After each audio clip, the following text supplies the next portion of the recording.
देखिए कितनी मुश्किल से बनती है। बिजली का इस्तेमाल तो हम सभी करते हैं, हमारे घर इसी इलेक्ट्रिसिटी से रोशन होते हैं। लेकिन क्या कभी आपने ये सोचा है कि बिजली बनती कैसे है?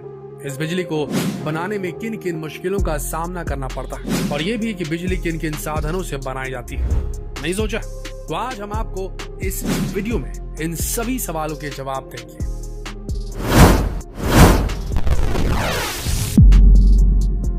बिजली बनाना अनोखी टेक्निक ही है, तभी तो नदियों तालाबों के पानी को रोककर कई बड़ी बड़ी मशीनों का इस्तेमाल करके बिजली का उत्पादन किया जाता है। बिजली बनाने के लिए कई कर्मचारियों को अपनी जान तक जोखिम में डालनी पड़ती है। इस काम में जरा सी भी चूक की गुंजाइश नहीं होती। अगर गलती से भी कोई चूक हुई तो कई लोगों को अपनी जान तक गंवानी पड़ सकती है। पानी से बिजली बनाने के लिए सबसे पहले किसी भी नहर या नदी के पानी को रोकने के लिए डैम बनवाया जाता है। कई बार इस रोके हुए पानी को उस जगह तक भी पहुंचाया जाता है जहां पानी की कमी होती है। इलेक्ट्रिसिटी जनरेट करने के साथ साथ डैम पानी की कमी को भी पूरा करता है। डैम से बिजली बनाना तभी पॉसिबल है जब पानी बहुत ऊंचाई से गिर रहा हो। ऊंचाई से गिरने पर पानी का प्रेशर बहुत ज्यादा होता है। डैम से होता हुआ पानी जिस जगह पर गिरता है, ठीक उसी जगह पर टरबाइन लगाया जाता है। टरबाइन एक ऐसी मशीन होती है जो मैकेनिकल एनर्जी यानी यांत्रिक ऊर्जा को इलेक्ट्रिकल एनर्जी में कन्वर्ट कर देती है। डैम से जब पानी टरबाइन पर गिरता है तो ये बहुत ही स्पीड से गोल गोल घूमने लगता है। टरबाइन के साथ ही एक मोटर लगा होता है जिसे टरबाइन के घूमने से पावर मिलने लगता है। मोटर को जैसे ही पावर मिलने लगता है वैसे ही मोटर बिजली बनाने लग जाता है। बिजली बनाने के साथ साथ मोटर बिजली के तारों में बिजली पहुंचाने का प्रोसेस शुरू कर देता है। बिजली के तारों में बिजली पहुंचाने के बाद यही बिजली आम लोगों तक पहुंचाई जाती है। इस प्रोसेस से ही डैम से बिजली बनाई जाती है। इस प्रोसेस के अलावा भी कई और तरीकों से बिजली बनाई जाती है, जैसे कि आप में से ज्यादातर लोगों ने पवन चक्की का नाम सुना ही होगा। पवन चक्की से भी बिजली का उत्पादन किया जाता है। पवन चक्की को देखते हुए आपके मन में ये सवाल तो जरूर ही आता होगा कि पवन चक्की बहुत ही धीमी गति से घूमता है, तो ये बिजली का उत्पादन कैसे कर पाता है? पवन चक्की की ऊंचाई लगभग 212 फीट की होती है। इसके पंखों की लंबाई 116 फीट तक होती है। अगर इतनी ऊंचाई पर पवन चक्की तेज गति से घूमेगी तो उसे बैलेंस करना बहुत मुश्किल हो जाएगा और साथ ही बड़ी दुर्घटना के आसार भी बने रहते हैं। इसी कारण पवन चक्की को बैलेंस करते हुए धीमी गति में घुमाया जाता है। पवन चक्की का इस्तेमाल उन इलाकों में किया जाता है जहाँ हवा की गति तेज होती है। पवन चक्की लगाने के लिए एक टावर के ऊपर पंखे लगाए जाते हैं। ये पंखे हवा की वजह से घूमते हैं। पंखे के साथ शाफ्ट की मदद से एक जनरेटर भी जोड़ा होता है और जनरेटर के घूमने से इलेक्ट्रिसिटी पैदा होती है। पवन चक्की में एक गियर बॉक्स भी लगाया जाता है जो पवन चक्की के पंखे की स्पीड पर कंट्रोल रखने का काम करता है। पवन चक्की में परेशानी तब आती है जब हवा का डायरेक्शन घड़ी घड़ी बदलता है। तब पंखुड़ियों को समझ नहीं आता कि वो किस दिशा में घूमे। इसके लिए पवन चक्की में एक ऐसा मीटर लगाया जाता है जो हवा के डायरेक्शन को समझता है और फिर पंखुड़ियां हवा का डायरेक्शन समझकर अपना रुख उस तरफ कर लेती। पवन चक्की के ऊपर के हिस्से में बन रही बिजली को नीचे लाया जाता है जहां पर ट्रांसफार्मर लगा होता है। ट्रांसफार्मर की मदद से बिजली के वोल्टेज को बढ़ाया जाता है जहां से फिर बिजली को पावर सबस्टेशन में भेजा जाता है और फिर पावर सबस्टेशन से ही बिजली हमारे घरों तक सप्लाई की जाती है। अगर आपको लग रहा है कि पवन चक्की लगाना कोई आसान बात है तो जान लीजिए कि इसे लगाना बहुत ही महंगा पड़ता है।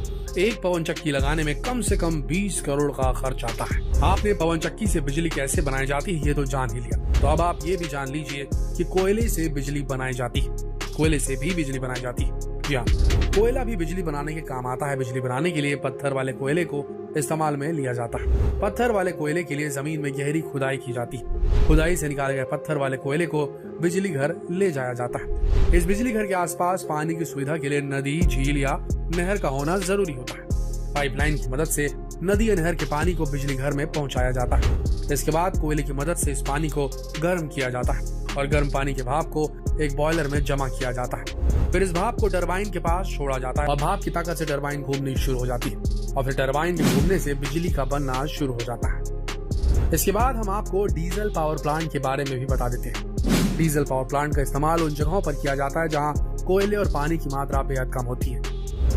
डीजल और मोटर की मदद से ही जनरेटर चलाया जाता है जो बिजली का उत्पादन करता है। सिनेमा हॉल, घर, शादी विवाह या ऑफिस में इमरजेंसी जैसे सिचुएशंस में इलेक्ट्रिसिटी की सप्लाई के लिए इसका इस्तेमाल किया जाता है। ये जनरेटर टरबाइन और इंजन की मदद से इलेक्ट्रिसिटी जनरेट करते हैं। इंजन टरबाइन को घुमाता है और टरबाइन यांत्रिक ऊर्जा को विद्युत ऊर्जा में बदलकर बिजली का उत्पादन करता है।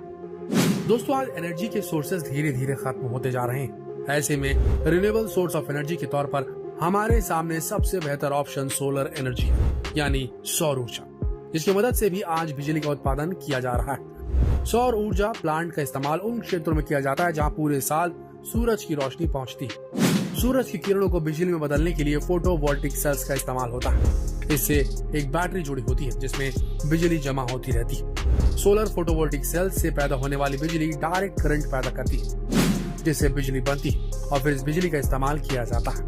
साइंस की तरक्की ने न्यूक्लियर पावर प्लांट को भी इजाद कर दिया है। ये भी बिजली बनाने वाले साधनों में महत्वपूर्ण माना जाता है। इस प्लांट में यूरेनियम 235 को ईंधन के रूप में इस्तेमाल किया जाता है।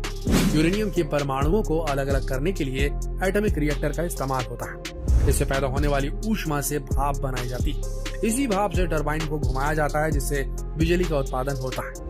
नेचुरल गैस पावर प्लांट कोल थर्मल पावर प्लांट की तरह ही होता है। फर्क सिर्फ इतना है कि इसमें पानी को गर्म करने के लिए कोयले की जगह नेचुरल गैस का इस्तेमाल किया जाता है। पानी गर्म होने के बाद भाप बनता है और फिर भारी प्रेशर वाले भाप से टरबाइन घूमता है। टरबाइन के घूमने से बिजली का उत्पादन होता है। क्या आप ये भी जानते हैं कि समंदर के लहरों से भी बिजली बनाई जाती है?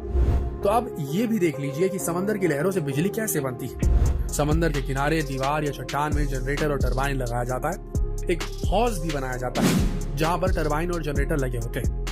लहरें जब हौज के भीतर आती हैं तो उसमें जमा पानी ऊपर नीचे होने लगता है। इससे हौज के ऊपरी हिस्से में बनी जगह पर हवा तेजी से ऊपर नीचे आती है। लहरों के आने जाने पर टरबाइन पर गहरा प्रेशर बनता है और फिर टरबाइन घूमता है। साथ ही जनरेटर चलने लगता है और इससे इलेक्ट्रिसिटी जनरेट होने लगती है। समंदर की लहरों के बाद समंदर के तरंगों से भी बिजली पैदा होती है। चलिए इसे भी जानते हैं। इस तरीके में लोहे के बड़े बड़े पाइप्स को स्प्रिंग की मदद से एक साथ जोड़ा जाता है। ये समंदर में तैरते रहते हैं। इनका साइज रेलगाड़ी के 5 डिब्बों के बराबर होता है। इनके अंदर मोटर और जनरेटर लगे होते हैं। तरंगों की वजह से पाइप जब ऊपर नीचे होते हैं तो मोटर चलने लगता है। मोटर के चलने से जनरेटर चलता है और जनरेटर के चलने से बिजली उत्पन्न होती है। बायोमास से भी बिजली का उत्पादन होता है। खेती पशुपालन में काफी मात्रा में बायोमास सामग्री इकट्ठा होती है। कोल थर्मल पावर प्लांट की तरह ही इसका भी प्लांट होता है।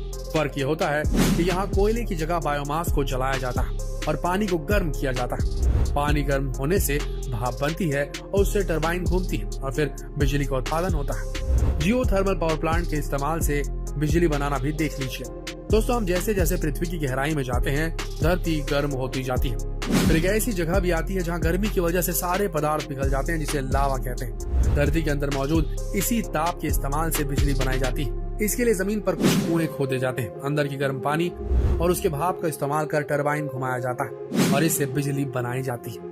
तो दोस्तों, आज आपने जाना कि किन किन साधनों से बिजली बनाई जाती है और कितना मुश्किल होता है ये। लेकिन आज हमने बहुत सारे ऐसे सोर्सेस खोज लिए हैं जो रिन्यूएबल हैं, यानी कि सौर ऊर्जा, पानी की ऊर्जा और तरंगों की ऊर्जा। इनके इस्तेमाल से आने वाले समय में जब हम पूरी तरीके से रिन्यूएबल सोर्सेस पर टिक जाएंगे और हम non renewable sources of energy का इस्तेमाल करना बंद कर देंगे, तब वापस हमारा पर्यावरण, हमारा एनवायरनमेंट ठीक होने लगेगा। तो दोस्तों, जितना हो सके इस दिलचस्प वीडियो को शेयर करें फेसबुक पर, व्हाट्सएप पर, यूट्यूब पर, ताकि बाकी लोग भी ये जानकारी प्राप्त कर सके। कल फिर मिलते हैं एक और दिलचस्प वीडियो में। तब तक के लिए आप सबका इस वीडियो के अंत तक बने रहने के लिए दिल से धन्यवाद।